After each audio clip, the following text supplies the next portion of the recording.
President Clinton spoke at the 50th anniversary of D-Day, he said the following: "We are the children of your sacrifice," as he was speaking to the World War II veterans present and throughout the world. I'd like to add grandchildren and great-grandchildren. We are the sons and daughters you saved from tyranny's reach.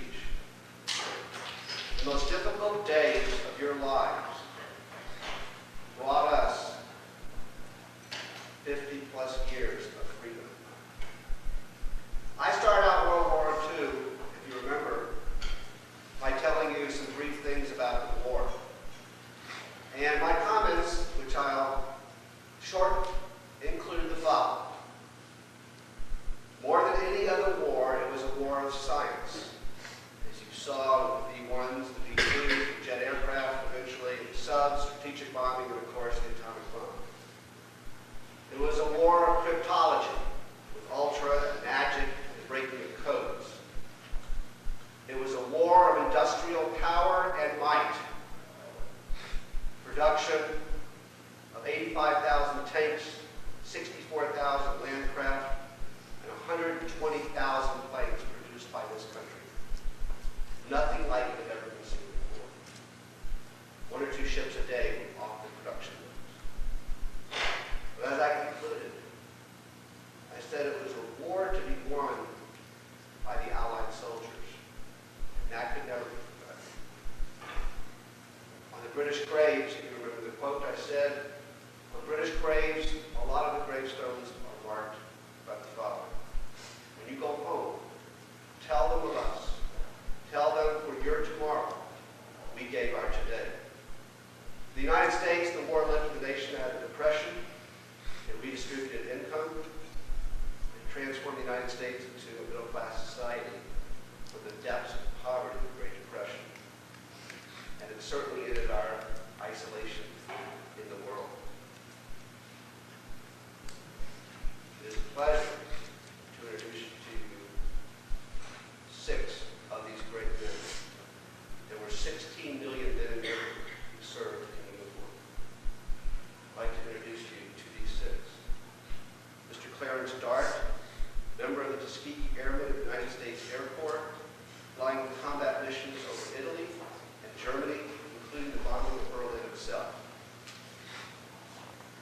Mr. Herb Farley, U.S. Army 26th Infantry Division, receiving the Purple Heart, Bronze Star, 3 Oak Leaf Clusters, 3 awards. Mr. Richard Farrell, U.S. Army Medical Corps, 63rd Infantry Division, Combat Medic Badge, Bronze Star with Oak Leaf Clusters, European Theater. Mr. Ernest Hotaling, U.S. Army Airborne Engineers, 878 Airborne Engineers, awards European Theater with 3 battle stars. Mr. Herman Harrington, Herman, Chairman of the Internal Affairs Commission, the American Legion, U.S. Army 69th Infantry, Bronze Star, Combat Infantry Badge, European Theater with 2 stars, Army of Occupation, American Defense, first troops to link with Russian troops, when the Russians and the Americans merged together. And finally, Mr. Arnold Norton, U.S. Army Anti-Aircraft Artillery, attached to the 1st Division, and landed on D-Day night. All the way. Went through the Battle of Bulge, and perhaps better known, his family circles as Grant's grandfather. I introduce all of you, and thank you very much for coming.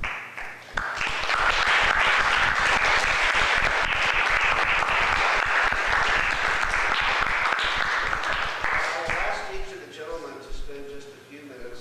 Gordon, perhaps I can start with you. A few minutes to give a brief background of their service during the war, as far as where they participated, the action they saw, and any particular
off the German Air Force because in the spring of '44, that's when it wasn't the big blitz, but it was a smaller blitz, and the Germans came over every night and we assisted the Hyde Park batteries and so forth.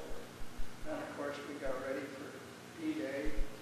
We got staged. We took off from Southampton and rendezvoused around the Isle of Wight and landed on Omaha Beach. And we went from Omaha Beach. We were in it. You probably studied about St. Lo and the Farley Gap. We were in on that. We were in on the fall of Paris. We were in Paris actually a week before it's credited with having fallen, only because they were waiting for the British to be brought down from the north, and they never came. And then we went into Germany and went all the way. We were at the northern hinge of the Bulge. And we went all the way until VE Day, which we were very happy to see arrive. And specifics, I can think of a million stories, but there aren't any in particular. Maybe if someone were to ask me a question later on, I could recall some. But except for that, I don't have anything particular to relate, except there we were. Everybody was with us. As you say, there were 16 million men under arms. And it's very hard for anybody today to realize how united the country was behind the war effort. It was so different than it was, say, in the Vietnam War, the Korean War. Nobody went about his business normally. Everybody was behind the war effort. If you weren't in service, why, you were more or less embarrassed. I feel sorry, actually, for those people who didn't get a chance to serve. And that's why I guess I used up like 23 minutes. So I think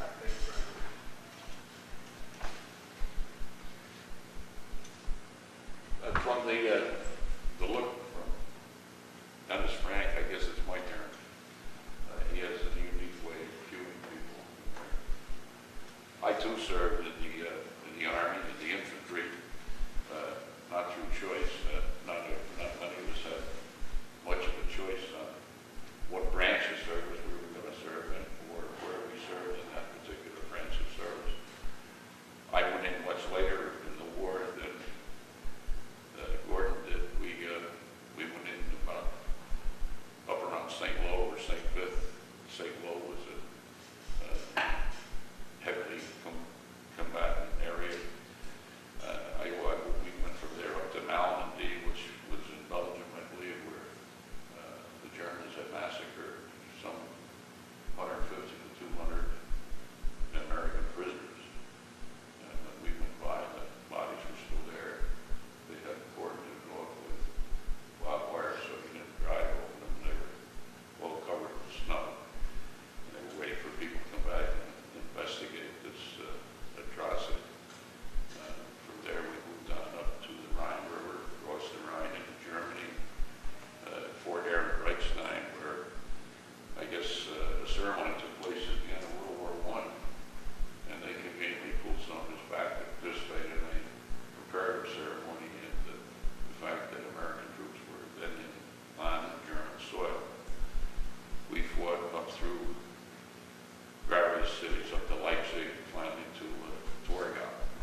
The old river is where the link-up was made between the Russian troops and the American troops. I too was led to see VE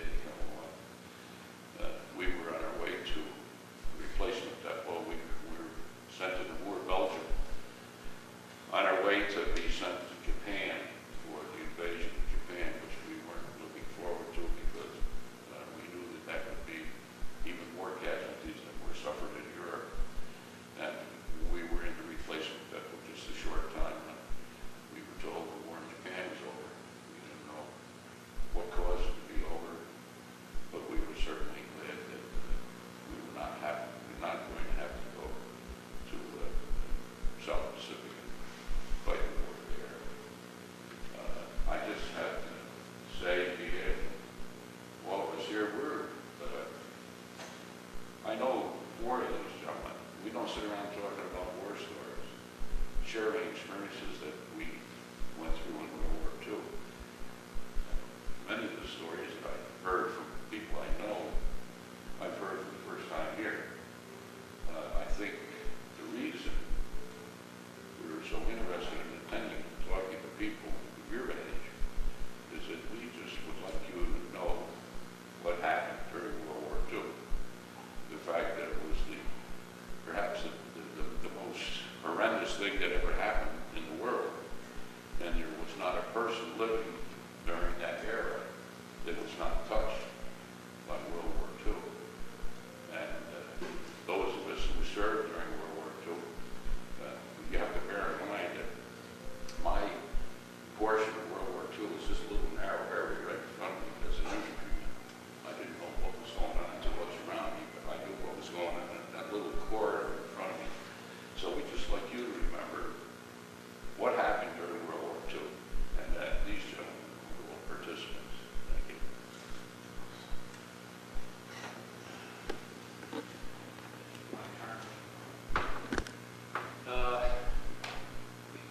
Our outfit was Airborne engineers. We were connected with the Army Air Force for the simple fact that we used a C-47, a C-46 to tow off these gliders. And we would go into wherever they wanted to send us. We didn't, I was fortunate enough that our outfit, we didn't have to use too often. But our main purpose was to put in runways. For the simple fact that we brought in, they would bring in supplies, Army supplies, medical supplies, and in return, they would take off the wounded back to either England, the hospitals, and such, wherever they were taken. Altogether, our outfit probably put in or fixed up at least a dozen airstrips. And I was always, I felt that I was doing something to get these, wounded back to the hospitals. And I always felt that, I did my job putting these runways in. And like the rest of the Herman, he said that VE Day, we all love on that. Well, no more flying, no more gliders, no more airstrips. We'll have to win. Well, my outfit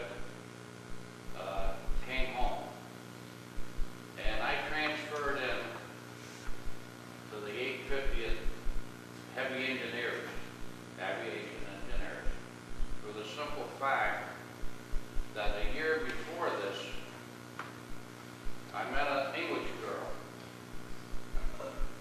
And a year before that, I told her, I said, well, I'm coming back and I'm going to marry you. Well, we're young and it was foolish, But it did happen. So a year later, I went over September 3rd, 1945, and we were married. After that, I made 2 trips back to England, and I was stationed in Germany, and they wanted me to sign over for 9 months, and I said, no way, I'm going home. So I came home,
did get together and go through a few battles there. And the biggest one was up in Luxembourg that way. The woods were piled high with bodies. Turned to something to watch out for. We got together and flushed out all kinds of the enemy. I went to the one warehouse with my boys and there was 346 of them. They guns up against the wall, their hands on their heads up at the hill of the land. And on top of the hill there was the general. Right on the back I got there. Other than that, it suffered a few wounds here and there, but it was quite a deal over there. But after it was over, to look back, we stayed or some stuff. The woods there, mile high, we walked off into the shore there, mile high, dead bodies and all. I spoke the English version of that battle, and then I get into the German. Speaking German, I had no trouble at all. That's where I had all my lucky years. Running a bunch of them there, and the holes and everything there, and it was fun. They got no trouble at all. It worked out pretty good. Bad thing to keep remembering all the bodies, so hopefully we'll forget now. It's quite a mess.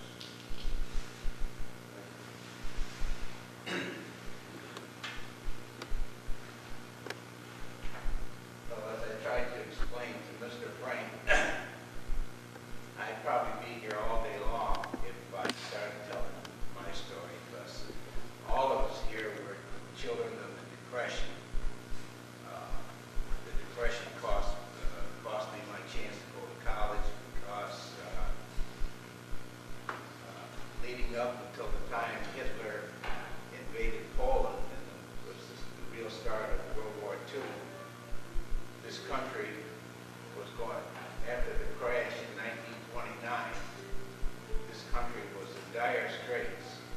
I can remember reading the headlines in the newspapers about the people down on Wall Street jumping out of buildings because overnight they had lost everything.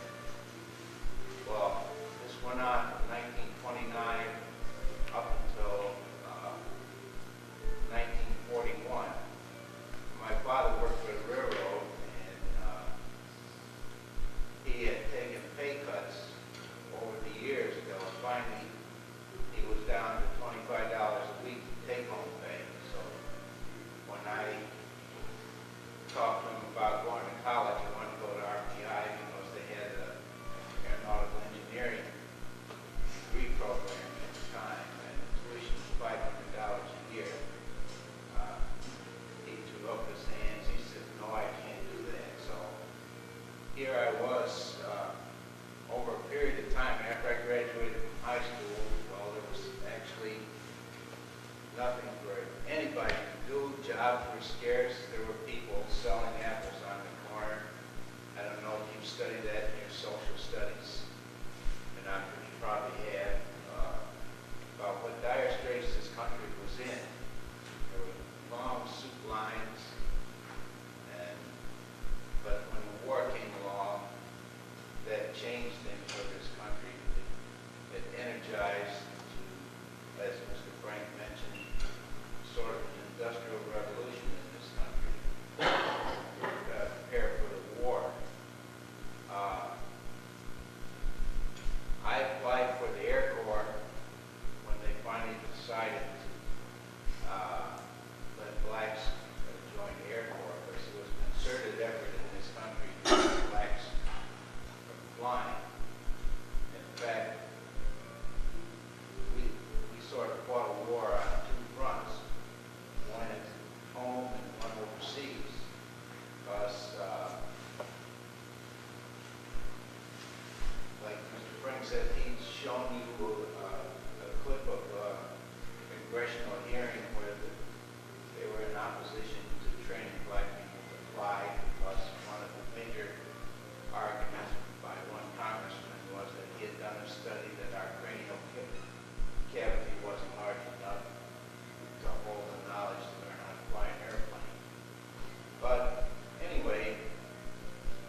Also to the oil fields in Pulaski, there was a movie made about an early bombing mission for B-24s.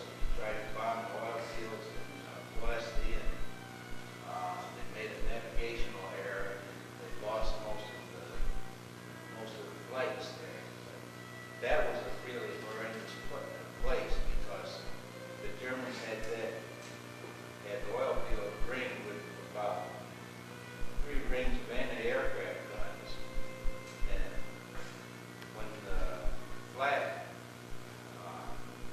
exploded and that smoke flew together, it was like one great big black cloud, and you could see the bombers going from the IP to the initial point to start their bomb run, and then when they come out the other side, there'd be big gaps in the formation, and you know what happened in there.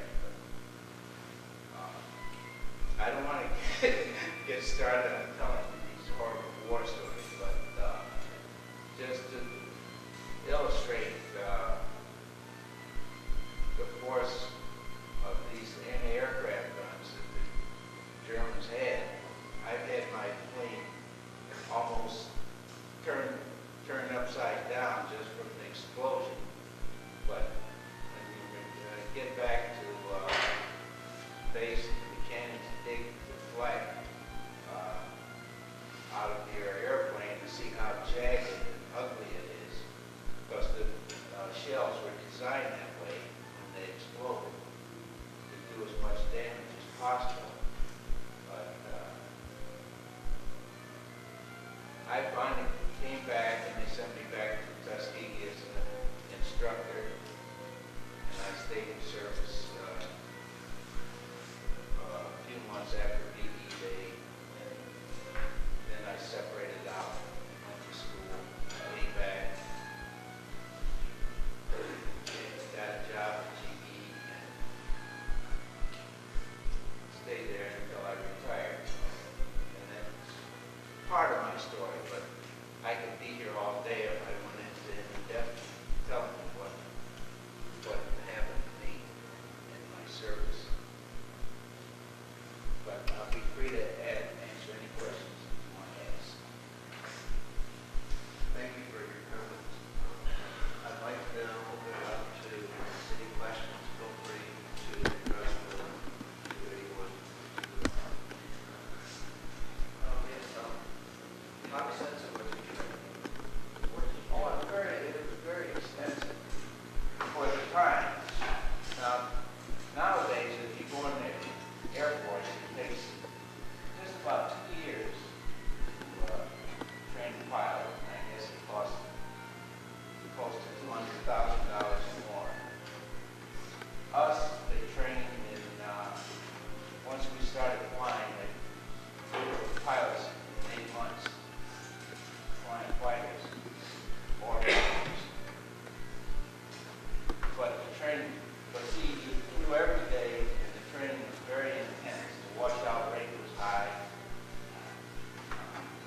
Of course, in our case, it shouldn't have been that way because we had guys that were licensed pilots that got washed out, and the only reason was that at the time was whatever was over at Maxwell Field, which was about 30 miles away, whatever their washout rate was that applied to us.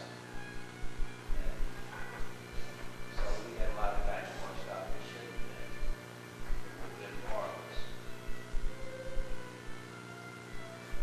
But the training was very intense. I don't like to talk about this racism business anymore because hopefully it's eroding. Maybe in the next 50 years it'll disappear.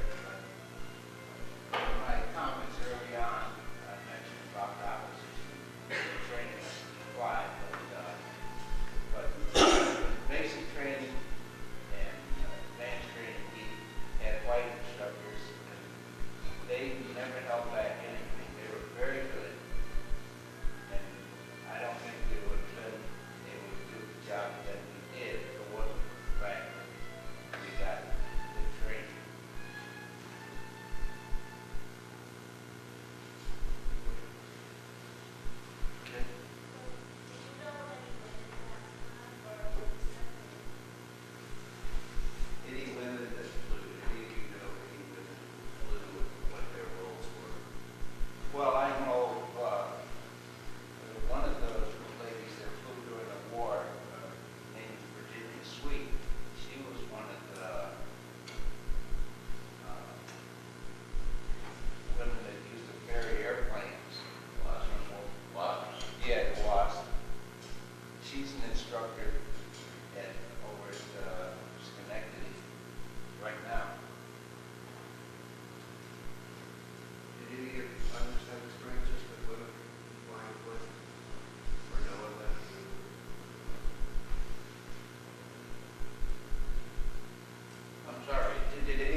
dangerous business. Well, he took us, set up a gunnery pad, and we took it back the second time, and we got no return fire.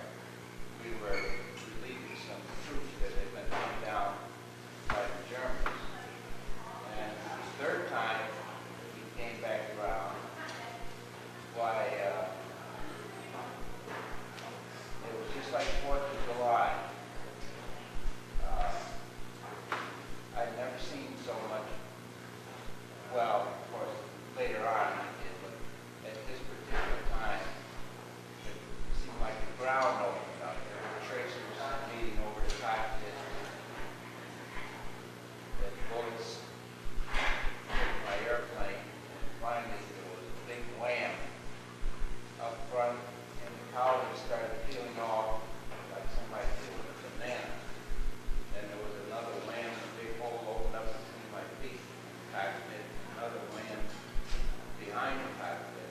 About, I guess it only took about 3 minutes, and the engine froze up, and I had to quick find a place to put down, slow to jump out. And I belly landed, and I tried to slow it up as slow as possible. And doing so, the airplane stalled, and the wing dropped, and hit the ground, and the airplane partly broke off both wings. The engine came out the mountain, broke off the tail, and just left me sitting there in the cockpit. And it just so happened that there was a bunch of soldiers. They jumped over this little stone wall, because most of the fields in Italy were walled off. They didn't have barbed wire fencing like we had in this country. Most of their fencing was made out of stones from the fields. And they happened to be Americans, and they told me that after they got me out of the cockpit, they told me that the Germans had just moved out about an hour before that. They patched up what a few little scrapes I had. Saw that I got back to my unit. And I was back to mine the next day. Mr. Frank, I'd like to add, between the times of 1940 and today, we had gliders, and they were towed off by, a bigger ship, the C-46s and 47s. Now, they had to take off the ground, tow, and you're double towing until the glider pilot would trip and leave the rope go, and you would fly down to wherever you're going. All right, today we have what they call helicopters. Now, if we'd have had helicopters back in those times, we'd have been able to get in and out like they do today. Couple missions, you've got enemy down there, and you want to come down there. And the question is, how much shooting they're going to do before we get down. Well, one instance that I remember, that they used to put up logs in the dikes in Belgium. Well, you have a nice level field, but all of a sudden you got these logs sticking up. So the plane, you come down, one wing would go off, the other wing would go off. And there you are, you're gliding in with no wings, no nothing. And this one time, I wasn't in the plane, but one of our men was sitting in front with the pilot, and he was in like the co-pilot seat. Now, when he's coming down through, in the back is loaded the equipment, a roller. Now, you've seen these people putting blacktop in your driveways, parking lots and stuff. You have a little bulldozer, you have a backhoe, grader, and a roller. Well, this roller was in the back. When he's coming down, he's losing both wings. That glider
say to you was to tear your foot off, because they figured that it took, I don't know, 5 people to take care of a wounded. It took people like Richie to go out there and drag him back, and people like Richie to fly him back to a hospital, and then medical people to take care of this guy. They didn't want to, they had all sorts of unique booby traps and firing devices. They, you know, I guess in this modern day and age, it's all right to talk about the one booby trap they had that was called, well, they called a castrator too. Yeah, they took one rifle shot. That's all it took in this firing device. It was designed so that when you tripped it, you were in mid-stride when it fired. Hence the name, the castrator. And they had another firing device, their booby trap, they called a Bouncing Betsy. Would go up, it was about as big as a can of beans. And if you had 2 choices, when you stepped on it, you knew what it was. You had 5 seconds. Now, I don't know how far you can run in 5 seconds. You couldn't get away from the effect of it. Or you could stand on it and hold it down with your foot and lose your foot. But they were, you know, pretty devious people in the firing devices and the booby traps that they had.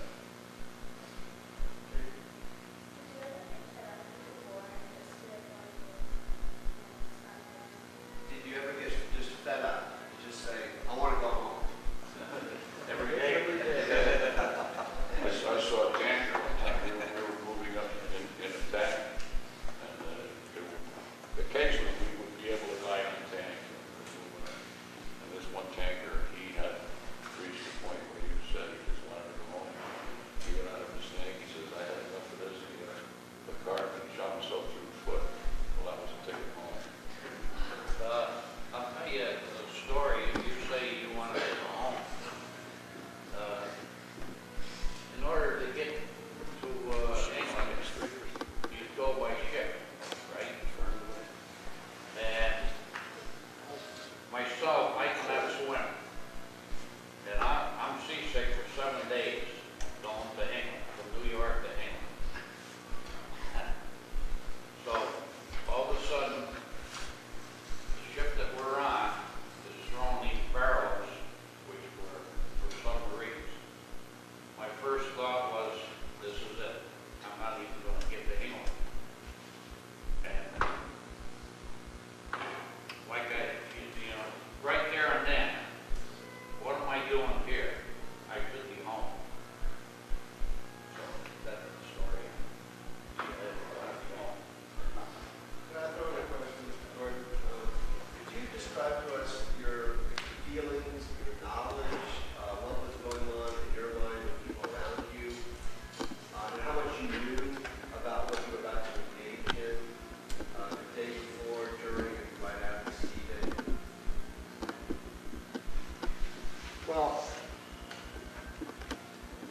we knew when it was going to be D-Day. But the Germans didn't. And what they had done many times over was to have miniature invasions, so that the Germans never knew when they saw the ships at sea, is this going to be the real one or isn't it? For instance, DF, they had a minor foray. It wasn't minor to the troops involved. They land troops, and the Germans would all rally around and so on, and then they'd withdraw the troops, and then they'd go here, and they'd go there, so that as far as the Germans were concerned, they never knew whether it's going to be the real McCoy. But when it came to staging for D-Day, we spent 2 days and 2 nights sleeping in the streets of Southampton, going down to get on the LSTs and things like that that were going to take us over. And some of the troops didn't. If you knew, you were what they called bigoted. That's not a very popular word, but if you were bigoted during World War II, that meant that you knew the date and the place of the invasion. The Germans, you see, never knew that the invasions were going to take place in Normandy. They thought that since Calais was only 20 miles away from Dover, that that's where the main thrust would come. And what they did in England at that time was, even though they were assembling all these troops, they had, it was really fascinating if you read about it. They had dummy troops, dummy things. They had rubber tanks, rubber guns, so that when the Germans sent over their air reconnaissance, they'd see all these things on the ground, and they could make maybe a battalion look like a whole division, so that when the real McCoy came, the Germans still had contained most of their troops in Calais. Had they not done that, we wouldn't be able to get ashore in Normandy at all. The Germans were actually quite, anybody that got shot at didn't know it, but they were paper thin. And most of their troops were further up to the north. And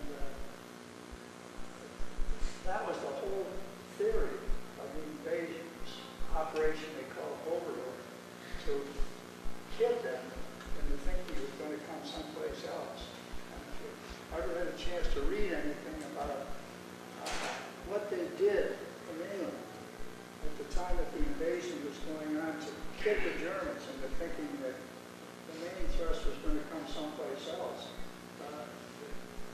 It's pretty very interesting movie.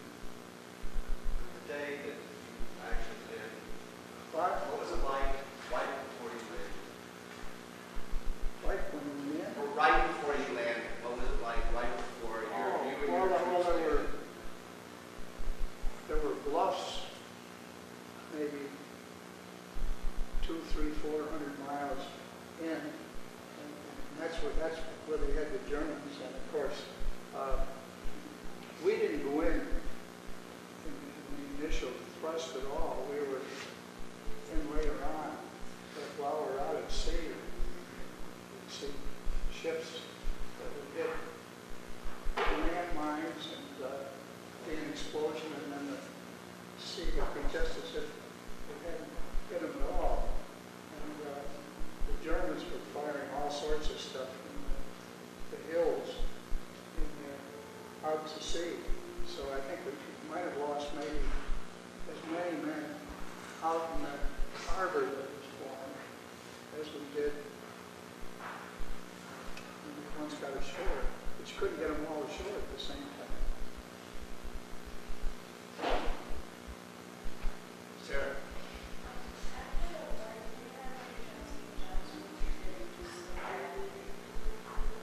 Sarah, what's up?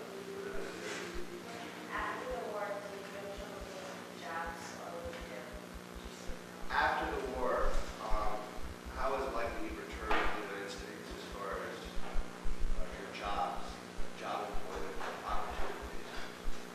I think that's a general question for everybody. It was the law at the time when you returned, you had to get your old job back. That would, or the equivalent job.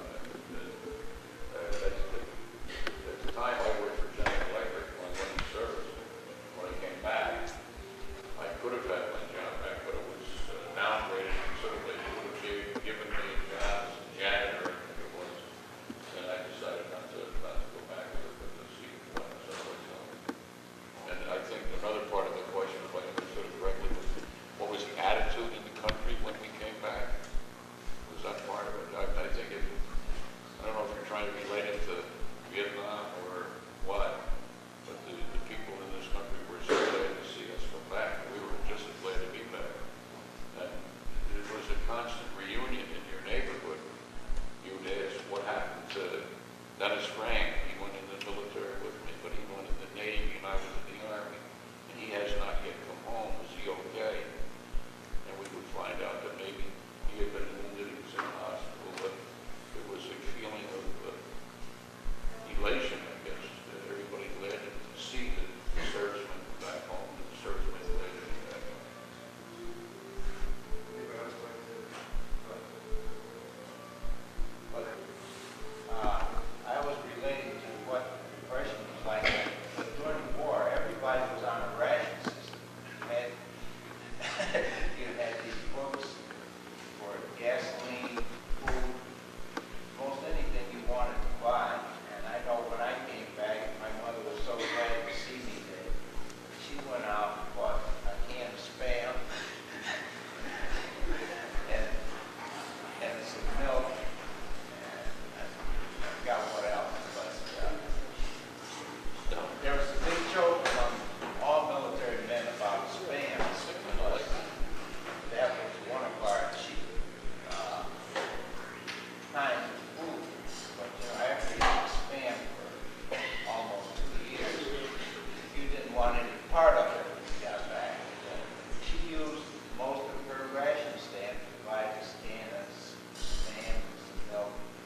Can you imagine all these troops overseas and trying to get an egg over to them, right? Sort of impossible. So what this country did over here was made them into nice colored eggs. Nice color to it. So we go through the chow line in the morning and you would get scrambled eggs, right? Well, they had the ugliest taste that imaginable. I mean, I don't think there was a soldier, unless he was starved, that would take those colored eggs and say, boy, these are good today. They turned That's green an and example of things that were, during the war. You didn't even have any ketchup to put on it. That's right. Mr. Farley, you indicated that you had found a ration in one of your trunks, and maybe next year, in front of everybody, we'll open it up and see how it looks and tastes and smells. They also had what they call, I know for us, in North Africa, Italy, they had what they call tropical butter and tropical chocolate. Well, the chocolate bar, you couldn't buy it. You'd have to use a bayonet or something hard to break it up. And like you mentioned with the powdered eggs, and how they smell and taste nice, and they turn green in the pan. They weren't very appetizing, and tropical butter was just like a chunk of grease. It wouldn't melt. The interesting thing was that in your K rations, you had little packs of 4 cigarettes. I can't imagine the government doing that now. So everybody got 4 fleeters.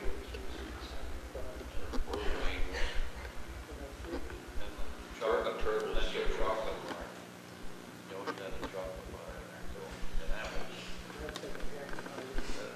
very strong chocolate. We had deep, what they call deep bars. I think that's the chocolate bar you're referring to. It was a pretty good size, about as big as 2 packs of cigarettes. And you were given 3 of them. You're supposed to have them on your person all the time, even when you're in combat. It was emergency rations. And we went into a combination prisoner of war, political prisoner camp in Germany. And those prisoners who were prisoners of war were mostly British soldiers. And the political prisoners were mostly Jews who had been taken into this portion of the concentration camp. And they weren't even in worse shape. They were like skeletons, and we were breaking up the deep bars and giving pieces to these prisoners. Our company commander come along and raised the heck with us because he says you'll kill them because of too rich, the vitamin or whatever the concentrate was in them, it would be too rich for him. So that was the end of the deep bars. We didn't want them either. You can answer now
back to listen to their thoughts in a couple of years.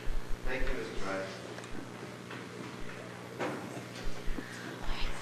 I think while they walk out, I think we do owe them a real nice round of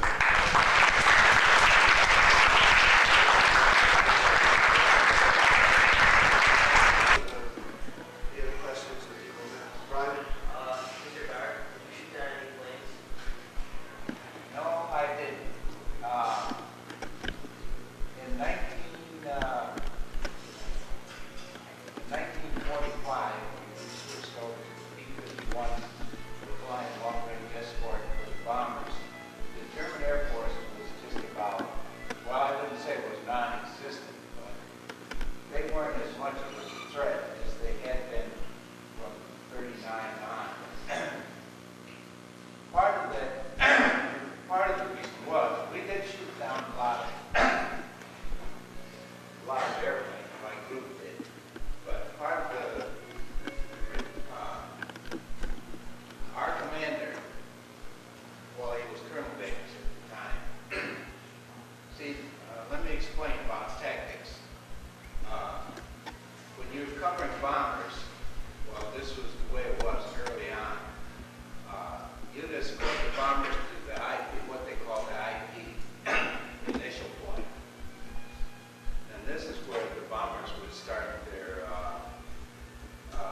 run to the target. And so fighters would lead the bombers and go to where they were coming off the target and pick them up for escort back home. Well, the Germans were sending their fighters up into their own flag to shoot down bombers. And he told us that from now on, you stay right with the bombers from the IP point to the bomb, through the bomb run, and off the target. So that meant we had to go with the flag just like the bombers did. But if the German fighters came in, why, we'd have turned into them, but we weren't allowed to go chase them off and start dogfighting or anything like that. If your mission was just to keep them off the bombers. But when we did fighter sweeps, I was in several scraps. I got hits on different airplanes, but never a confirmed kill.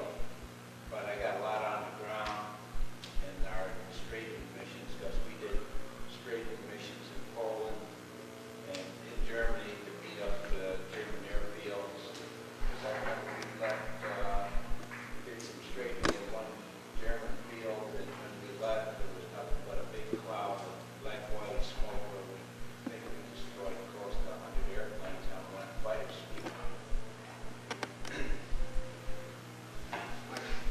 After the war, did anybody really want to serve in the military, or did you have to?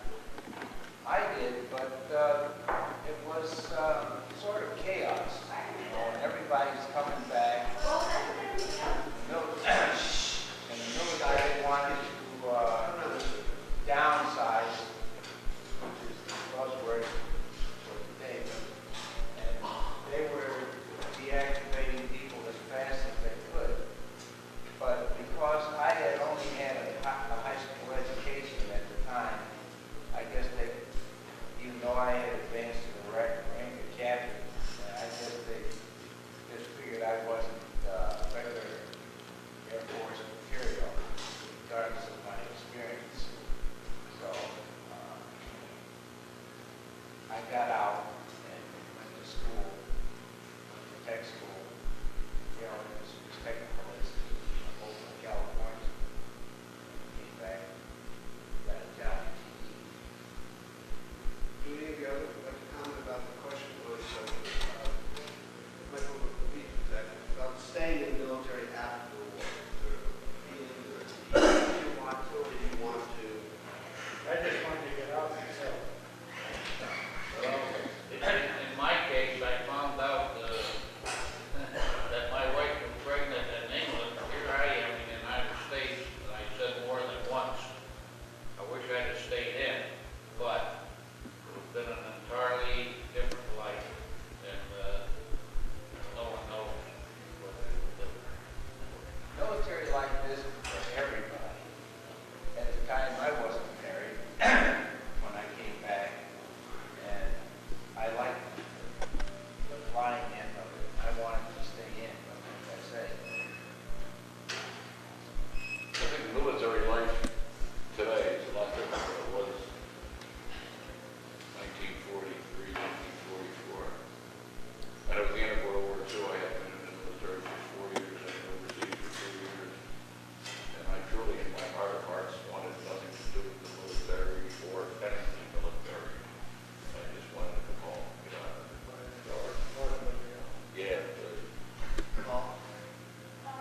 do you have any experiences? No, I had no experience. I was just, once the war was over, then I sent back home. When you were on his grandfather was real concerned about the tents basically blowing up because the Germans, correct me if I'm wrong, really didn't take a desire. His grandfather also being a medic, concerned about the tents and the hospital tents and the patients being blown up at the same time. Oh, yeah, they didn't go for the Red Cross flag. They didn't care what the shadow. At least my experience. I had the doctors too. They weren't supposed to be shadow. They sure did. There are rules of war, but it takes people with a conscience to obey rules of war. Sometimes there were atrocities committed on both sides, I'll have to admit. But war is, I don't know how to describe it. Like most of us, we've been taught we want to forget it. My kids, which are grown now, jumped all over me when they found out about my experience during the war, because growing up, I had never told them anything what I had done in the service. Even to this day, they're still trying to get me to sit down and write a book or something, but, you know, for a long time, I suppressed it because it's very painful to look back and recall some of the real horrible things that you've seen, like after the battle for a casino. You study that particular portion of World War II history where the Germans were in this monastery on top of this mountain, and they were securely entrenched in there because they had the high ground. And when the Allies decided to take it, those guys had to go up the side of this mountain in the open, and the Germans just massacred them. And my airfield was practically at the base of the Monte Casino at the time. And we went there after the battle. A few of us got some jeeps and went up and looked at the battlefield. And the sights were horrible. The smell, of course, was even worse. So, like I say, to dredge up some of the things that we've encountered in our service life, you know, it's kind of hard to bring it up and talk about it. There's a lot of funny things that happen. I have stories like the funny stories, but then there's the other things that most of us went through. It wasn't a fun time for any of us. As far as for staying in the service, I thought we understayed it because of the technical aspect of it, but otherwise, most of the guys I know of, a lot of them got out and have never been inside an airplane since, as far as being a pilot of an airplane, just content not to have anything more to do with it. Mr. Porter? An amusing thing that just occurred to me, speaking of the death of the German Air Force, on New Year's Day, that was just about the dying gasp of the German Air Force. And they put up just about everything they had. They put up planes with wooden rudders and pilots that maybe had 15 minutes training and all that sort of stuff. As a result of that, my outfit shot down 100 planes in 60 minutes. They were written up in the stars and stripes. It was considered at that time to be